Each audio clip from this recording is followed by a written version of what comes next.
Hello, I'm Becky Gannon and I'm mad about miniatures. Today I'm talking to miniaturist Jonathan Steadman. Jonathan has had a big year. He created a line of miniatures, including a $35,000 Christmas-themed dollhouse for Bergdorf Goodman's, and exhibited at the Kensington Miniature Show in London for the first time, where he won a big prize.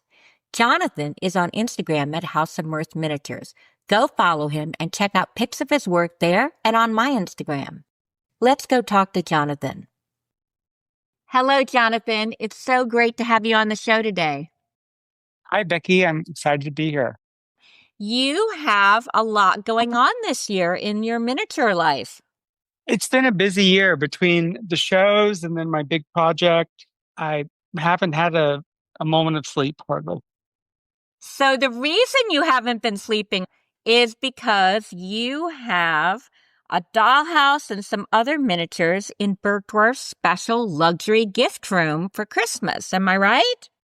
That's correct. I came up with this idea at the very beginning of this year, and I approached Bergdorf Goodman, who I have a relationship with through some other design projects that I've worked on. And I brought the idea of bringing miniatures to Bergdorf's for the holidays and came up with this 3-tier system with a big dollhouse, some closet room boxes, and then giftable mini sets. And they bought into it. And so then I had to get busy. And you had to get really busy. So you worked on this pretty much all summer. I got the initial sign off, I guess, in April, I believe.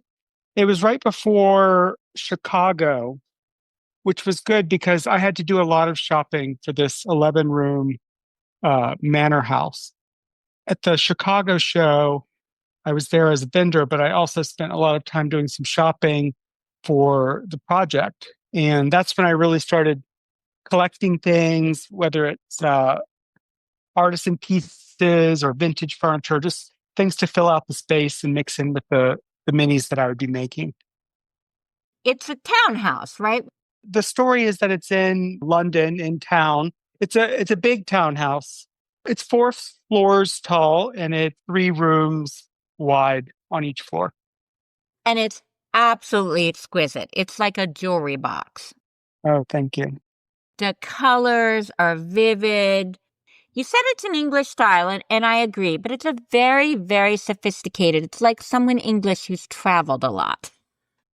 The story was that it's a house that's been in an English family for a long time, but he's recently married an American heiress, and she's brought some of her flair to the style of the house. Oh, I love it. I love a backstory.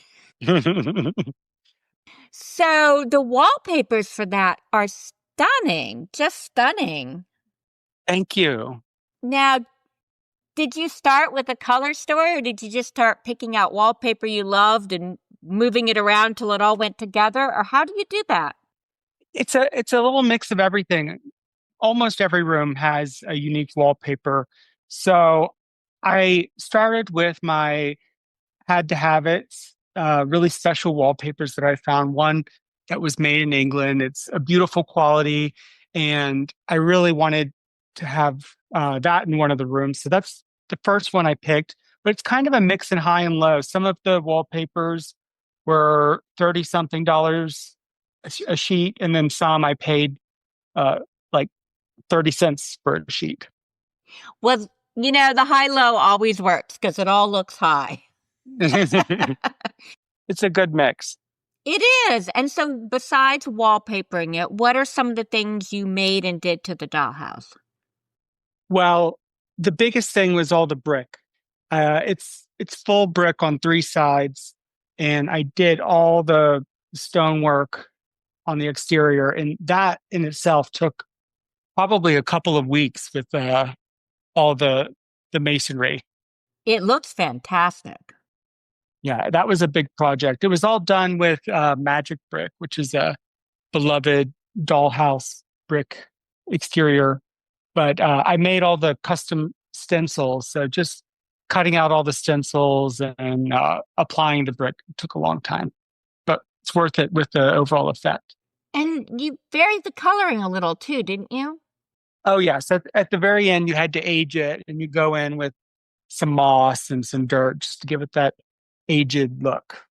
That we've been wealthy for generations. We passed this house down. Yeah. Or in my case, if I had to do my house, more like we haven't had a window washer in years. A little bit of that too. Now, was this the house where you had the controversy over the red door? There was a minor controversy. I put just a little poll up on Instagram to see and it gave people a couple options for what color the door should be. But I guess I had already painted the door and had already decided it was going to be red. But then overwhelmingly people decided it needed to be black, and then I had to let everyone know that it was already red. But stuck to my guns. I think red was the right color for this house, and it feels good for a holiday house, and it's just kind of a nice pop on the outside and very inviting. And very English. You know, they have a lot of Yeah, colored doors. Yeah. exactly. Yeah, black was a little too basic for this house. Yeah. Black, whatever, you know. Because I think we can say how much this house is retailing for, right? Yeah, this house is retailing for $35,000. So we don't need basic. No, no, no, no. There's nothing basic about this house. And what are some of the very special furniture pieces that you did find for them? Because you used some amazing artisan pieces. Yes, I it was a mix from all different places. I got some of it, like I said, in Chicago. I also went to Kay's Museum in Maysville and shopped the gift shop there and found some cool pieces as well. And then I was in London and bought several vintage pieces there as well. Oh, I wish I was looking at the picture right now, but I think it's like the yellow room. What's in the yellow room? The yellow room has kind of a chinoiserie wallpaper, and then there's a black lacquered chinoiserie table and another mirror, which I got from a wonderful maker in England. And then I did kind of a black and white checkerboard floor, which I made, and then an umbrella stand, and then some really nice wall sconces. It's a simple room, but the colors are very impactful. It's very eye-catching, though. And you Yes, have some beautiful pieces. And then it's Christmas in the house, right?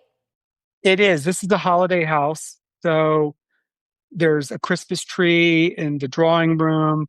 There's some packaged gifts around, and in the kitchen, they're setting up for a holiday feast, and the table in the dining room is set for a Christmas ham. What's your favorite room? My most favorite was the kitchen, and it was one of the reasons I chose to do this house. I've always wanted to do one of these kind of Downton Abbey-esque kitchens in the basement. So that was where I started, and one of the reasons why I chose this style of house. Is it a kit? I can't remember. This is a kit. It's an English front opening dollhouse kit in MDF, and it's comes in two pieces. I also got the basement kit, which makes it a bit larger. And was it difficult to get a hold of? It wasn't really. I think I paid just as much in shipping as I did for the kit itself, but it got here pretty quickly, actually. Right. I think it was one of the wallpapers that gave you a little anxiety. Some of the wallpapers I did have to wait on. There was about a month where I wasn't sure they would arrive, and then at the last minute, they all came. I was thinking I was going to have to change the whole color scheme and Oh, decor of a couple of rooms, but they all came through, and I was able to stick to the original design. that's hard because I feel like you change one thing and then everything changes. Yeah, it might have upset some kind of a balance that I worked really hard to nail down, but luckily we didn't have to go there. So, did you work on this all summer pretty much? Yes, when I was in Maine for guild school, And then I came back, and that's when I started piecing together the shell. And from then till middle of August, I was just working on different pieces of the dollhouse part of the project. That's great. And then you also made two room box closets, which I bet are very upscale. Yes, we did two room boxes, which were closets for a woman who was a Bergdorf shopper. It has lots of fancy shoes and designer handbags, and it's kind of her dressing room also. Does it have a Bergdorf bag? It does. In the middle of the room, there's a Bergdorf signature lavender shopping bag, as if she's just come back from a shopping trip. Oh, I love that. Now, do they have color schemes? Are they different? What's the difference between the two? So I did two. They're very similar. There are only a couple differences. Just a couple different clothing items in the closets, and some of the accessories are slightly different in color, but they're fairly similar. Did you make some of the clothes and shoes yourself? Oh yeah, I made all the clothes with fabric swatches and trims, and hung them on little hangers that I made. The shoes were all different molds, some of them handmade, and then some of them 3D printed and then decorated in different ways to give a nice variety. Were there Birkins in there? I know you make Birkins. There were quite a few. Some of the Croc Birkins too. That's what I have. I have a teal Croc Birkin from you. Yes, you do. And it is the very first Birkin I've ever owned. I now have a silver one from Melissa Makes Minis too. Oh, wow. And they look very nice together. Sometimes I just kind of play with them. Yeah, this project cleaned me out of all my Birkins. I have to get back and make some more. And you've already sold one room box already. I did. Yeah, I just found out from the buying team there that one of them sold to a woman, and I went earlier this week and packed it up. That's so exciting. And then you also made little giftable minis with a couple different themes. Yes, we also did gift sets inspired by different themes. So there's a Christmas at Bergdorf's, which has a gingerbread house and a little Christmas tree and some ornaments. There's a tea set, which is Bergdorf's classic tea served in the restaurant in the same floor that the dollhouse is living right now. And then there's also BG Fashion, which has a nice little mix of accessories for the fashionista at Bergdorf's. All in 1/12 scale, though, of course. Oh, that's amazing. And I saw some pretty fancy packaging with your brand name on it. It looked snazzy, bright red. Oh yeah, well, bright red is the signature House of Mirth color, so we love everything red. You know, I've never asked you, how did you come up with House of Mirth? It's a Edith Wharton book that I love. It evokes happiness, and just felt like I was reading a lot of Edith Wharton around the same time when I started miniatures, so just kind of stuck. Very New York, very Upper class. right. I love that. I can't accomplish that in my own home, but it is fun and mini. Well, my first dollhouse that I made, I called the House of Mirth. And in the same vein, this new house that I made is called Halcyon House. Oh, okay. That's really great. So did you put any perfume bottles in your closets? Of course I did. Actually, a friend of mine made some out of little crystal beads, and we put them on little glass trays, and they live on the desk in the dressing room, and then there's a dressing room in the big house as well. Well, I actually already knew the answer to that, but I asked it as a segue because you used to make perfume. That's correct. I used to be a perfumer and work with natural perfume. I had a company I started in maybe about 15 years ago when I was living in Brooklyn, and it was all made in my loft in Williamsburg. And had a little perfume brand. So you were actually making the perfume at that point. At the very beginning, I was making it myself. Yeah. Wow. Now, what's natural perfume? Natural perfume is using essential oils and natural materials as opposed to aroma chemicals. which are also nice. But at that point, I was only interested in using plant-based ingredients. Oh, I see. Was your perfume for men, women, unisex? It was for everything. I did home fragrance was the primary collection that I worked on, but then I also did custom personal fragrances by appointment. Ooh, that sounds really cool. Yeah. Wow. And then let's see. So you did that for a while. I was working on my brand, and then I actually was hired by another brand to manage their fragrances and to grow the fragrance program for them. So then I started working with a perfumer based in Paris and was just managing fragrance collections instead of making them myself. I think you need to like put a little whiff of your old home fragrances on some of your topiaries or something. I did use one of my original home fragrance scents in the dollhouse before it left. I gave it a few squirts, You did? That's of so course. cool. Were you inspired by Mulvaney and Rogers often do things like that? And I talked to them on my podcast, and they said sometimes they'll burn incense at the request of someone, or they'll give a woodsy scent. It never even occurred to me to do something like that. I remember hearing that they did that. And actually, when I was in London at the Kensington Doll Show, I was viewing one of their doll houses they had on display at the show, and it did smell lovely inside. I noticed it. Wow. I'm gonna have to go spray things in my, like in my beach house. I'm gonna have to get something beachy. Oh, I may have something for you. Oh, and then Halloween and Christmas. Hmm. Oh, yeah. Yes, because I love perfume. I love scent. And and then you also had a Christmas brand. I did. After I was doing fragrances, I started a Christmas ornament brand.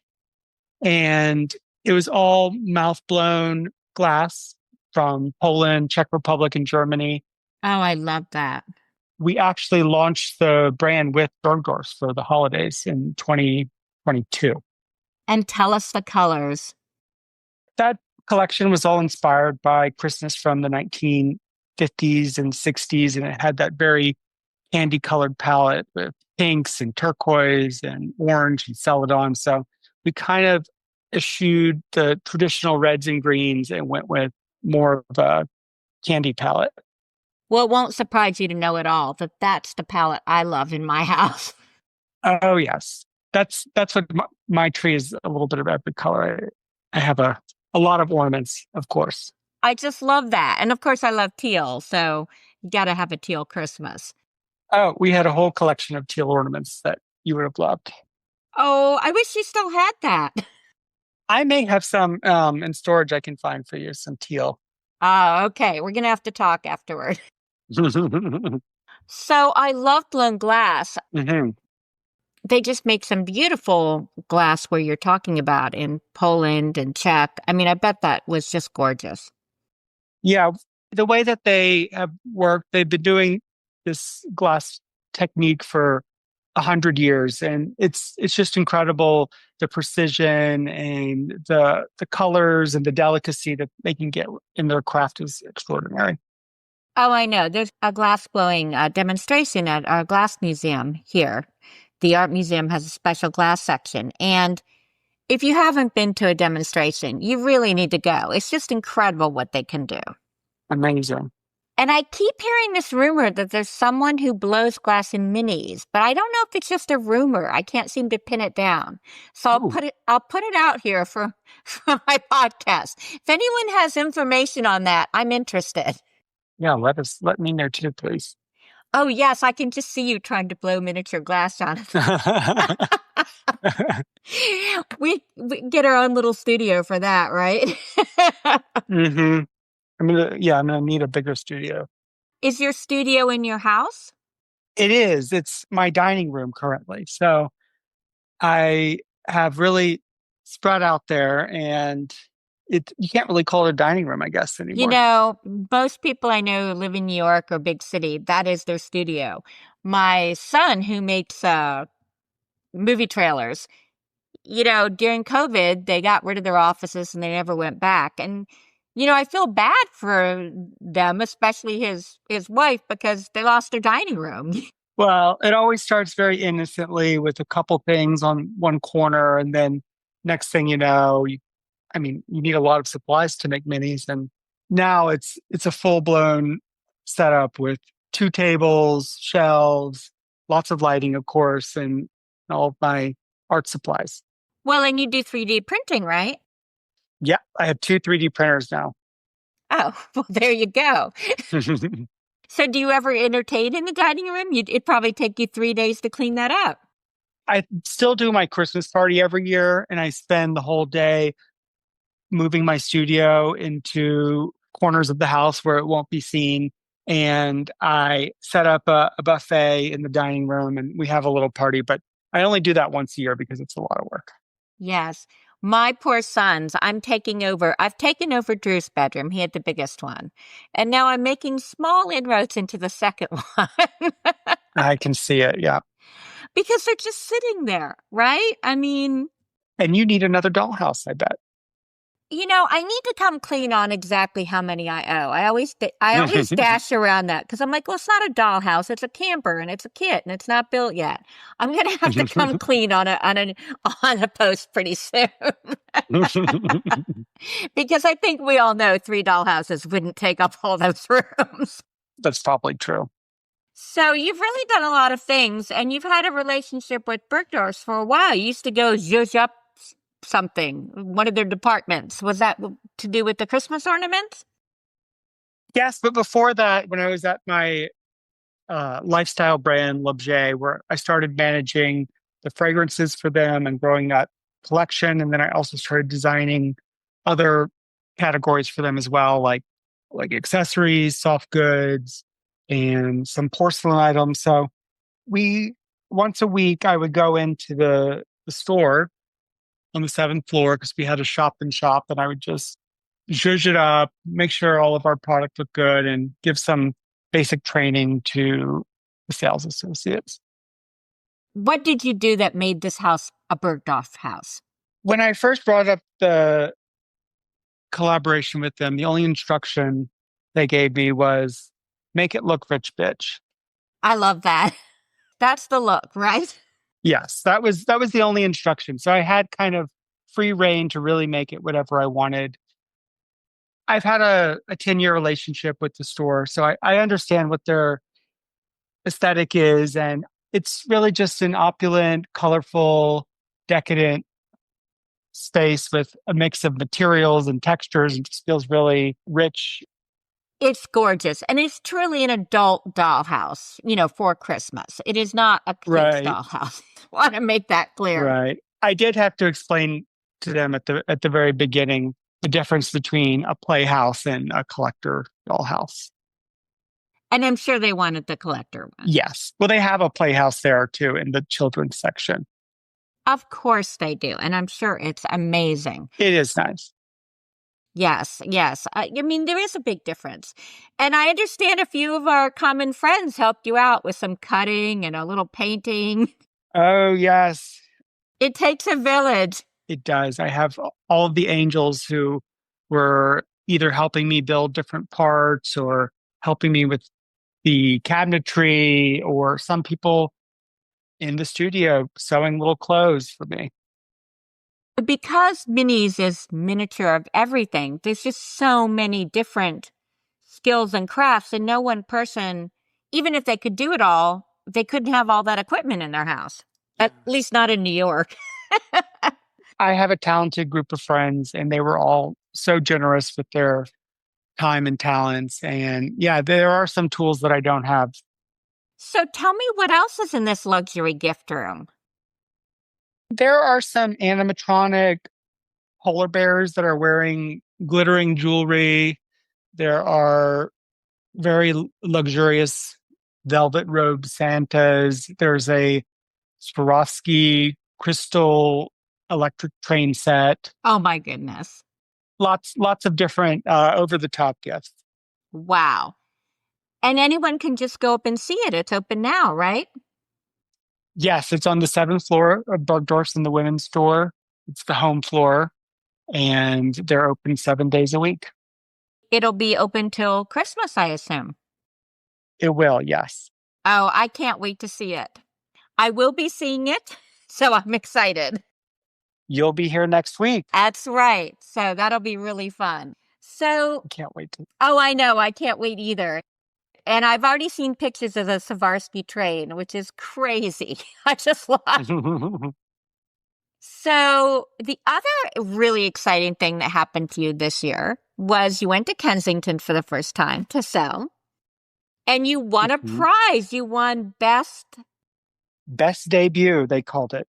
They gave a few prizes every show, and this is the award for someone who's a first time exhibitor, and I was chosen for it. It was a huge honor and a huge surprise. I actually didn't even know there was this type of award, but I found out the following day when the organizer took me aside and told me that I had won. That is amazing. That is a huge honor. And it's such a good idea because I do think that people need encouragement early on, because you're going to this show and you've never been before and you won like a free table and some cash. It was nice. Yeah, yeah, and I'll be back in later this year, so I'm excited to go back. It's a really nice show with really great vendors, a lot of things that you don't see at some of the shows in the States. And it's just a bunch of really high quality producers, and it's a great size and in a great part of town. I love it. Now, there's actually two shows at Kensington, right? There's the summer show and then the Christmas show. Yeah, I always hear more about the Christmas show, but it's actually only one day. Is that right? Well, it was one day last year, but because it was it was oversold, it was such a hit. I was there actually as a shopper last year for the Christmas show, and there was a line that was down the street that didn't go away till like 3 p.m. that afternoon. So I heard that this year, because it's become so popular, they've extended it and it will also be a 2 day show. That makes sense. I mean, it really does. Yeah, So, for so sure. you will be at the Christmas show and the summer show. Yes, I'm booked for the next two Kensingtons, happily. So you're making miniatures right now as you're talking to me. I was right before we got on the call, but yeah, I have a lot of work to do. I have three more shows before the end of the year. I have San Jose, Philadelphia, Miniaturia, and then the Christmas Kensington show. Oh, I love Philadelphia Miniaturia. And let's see, that was where we met, right? That is where we met. You were my second friend in minis, and I went to the Philadelphia show not knowing anyone except for you. And And we hadn't met in person. We had just talked, we just knew each other yes, over Instagram. yes, we were friends on Instagram and agreed to meet up and shop a little bit. But yeah, that was my first time ever going to a miniature show 2 years ago.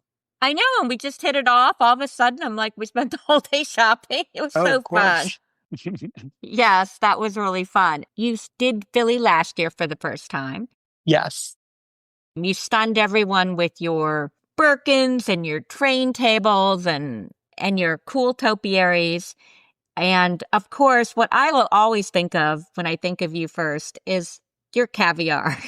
Oh, thank you. Yeah, I was working on more caviars today because well, I'm out. I sold all of them, but I'm trying to do a lot of the same things which I've done before, but trying to slightly change them a little bit just to keep it interesting. And then also working on a few new shapes for topiaries, some new flowers and plants, and more bird cages, of course. So a little bit of what we've done or remixes on previous designs, but also trying to figure out some new stuff. But because I just finished this dollhouse, I'm actually just getting started. So I have a lot of stuff to figure out. I'm glad you're making more topiaries because I wanted to get one, but I just couldn't decide. And I didn't take that long to decide. But by the time I had decided they were all Well, if you wanted a poodle, those are the ones that always go first. So I'm gonna have more poodles as far in the topiaries, but I also came up with several new shapes for the coming shows. I really like the elephant too. He's a good one. He's the biggest topiary. He's huge. That's probably why I like him. One thing I think is so interesting about what you do is I don't know that I would say you really have a specialty. I mean, you do so many things so well. I really enjoy learning new skills. I'm always looking to expand on that, but I also think it just makes it more interesting. If you spend a week doing plants and you get a little tired of it, you can take the weekend off and then do food next week. So it just keeps it interesting and gives you a chance to switch it up a little bit. And your taste level is so great. I mean, everything just looks like it came out of a Manhattan penthouse. Oh, thank you. So I have to tell the caviar story. We were hanging out and I'd been looking for caviar for a long time. I'd seen a few like older ones that I just didn't think looked like how I would serve it today. So I was doing a live with, help me with the name, Tiny dollhouse. Tiny Dollhouse in New York City, which is a fabulous place. And I had not seen them at a show before. And I was doing a live, and then afterward, I'm shopping. And I think I only bought two things from them. And one of them was the caviar, and I was showing it to you. I was wanted to get your opinion on it. And you loved it because You were like, "Do you like this?" I was like, "Yes, I do. I made it also." It was funny because you had picked up one of my pieces that Tiny Dollhouse sells my caviars. well, it was funny because they had I don't think they had one table. They had like two or three tables. I Oh mean, yeah, they had all these things, and out of that, I'm like, the little Jonathan caviar called to me. it was meant to be. It was meant to be. It really was. That's funny. Yes. So tell me how you got into miniatures. So I think I've always been attracted to miniatures, with the idea of miniatures, but I didn't think about it really for most of my adult life. And then I was in my Christmas era several years ago. I was trying to make a display for the holidays and I wanted to do kind of a permanent gingerbread house. So I started looking into dollhouse kits for the base and I found a green leaf cottage that I was going to gingerbreadize. So I got that and I started creating it. And then when the exterior was done, I realized that it needed little cakes or things inside. So had to teach myself how to make polymer clay food. So I got spent some time on YouTube and did some of those online tutorials and then started making little cakes. Wow. And so how did you end up with a gingerbread house full of little cakes? You know, at one point I decided that I actually wanted a real house instead of a house made of candy. So I didn't actually finish the gingerbread house because I ordered another kit, which is my townhouse, and started working on that immediately. That is such a miniature obsession thing to do. I know. You start with something sort of tangentially related, like a gingerbread, and then you're like, oh no, I got to do the real thing. When I first started, I had no idea people ever did more than one dollhouse. Like to me, you would have blown my mind if you'd said like people have 3, 5, 6 dollhouses or, however many I have, which is a mystery to me too. But now I can't imagine just having one. Yeah, I totally get it. If I didn't live in a New York apartment, I I would definitely have more already. But for now, I just have the one. Oh yeah, that's really all you can do. Especially since you're also making things to sell and everything. Oh yeah, that keeps you busy. It does. So do you ever have trouble explaining to people what you do? I mean, I think it's even harder if you're a guy for, whatever reason. When you say you do miniatures, do they kind of, I mean, even when I say it, they go, what? And then I say it Yeah, again. And then they go, what? And I'm like, what word don't you understand, dude? people definitely don't understand it at first, and I think you just have to show them pictures, and then when they see the artistry that goes into it, they see how cool it is, and I think that's when people really understand why it is we do this. I agree 100%. Without photos, I think it would be impossible to explain. The minute I show photos, they're all over it. Of course. So now I just talk while I'm getting my phone, and I don't expect them to comprehend anything until I show the Yeah. picture. I just show them the Instagram and then they usually get it. So some of our friends and some of the people I talked to on Instagram, I told them I was going to interview you, and they wanted to know your favorite glue, which is something I do ask a lot. Oh, well, I feel very strongly about this, and it's the Gorilla Super Glue Gel with the one with the green cap. And I'm so fond of it that it's sold out of every hardware store and CVS in my neighborhood. That is hilarious. I love that. You think they would do a little special order for you, wouldn't you?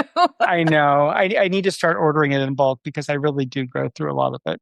I like that it's just so fast, and for someone who doesn't have a lot of patience, sometimes it's the perfect glue. And you like the gel version with the green cap. Yeah, it has a little more body and it's not as runny, so kind of sticks better for me. The only thing I don't like about super glue is I guess I'm messy, but I permanently have texture on my fingers when I use it. Oh yeah, it never goes away. I mean, I keep a little industrial strength acetone nearby if I really need to get it off, but there's always usually a little super glue on a corner of the finger. Okay, well, we'll have to do a tag where we see if we can get Gorilla's attention about your glue obsession. What other favorite tool or things do you kind of feel make such a difference for you or that you find yourself going for? I think painting and finishing is something that I really enjoy. I did spend a lot of time doing fine art as all of my extracurricular in when I was in university.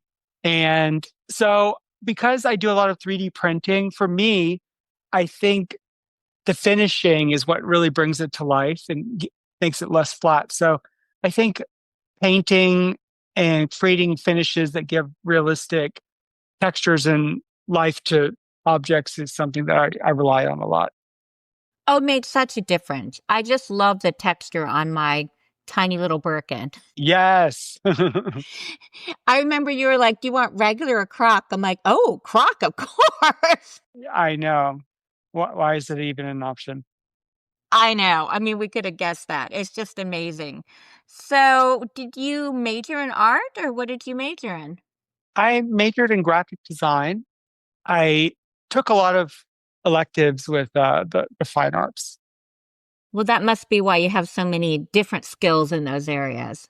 Yeah, I wanted to be a fine artist when I was a kid, but decided to go for something where there was kind of more of a job market around it.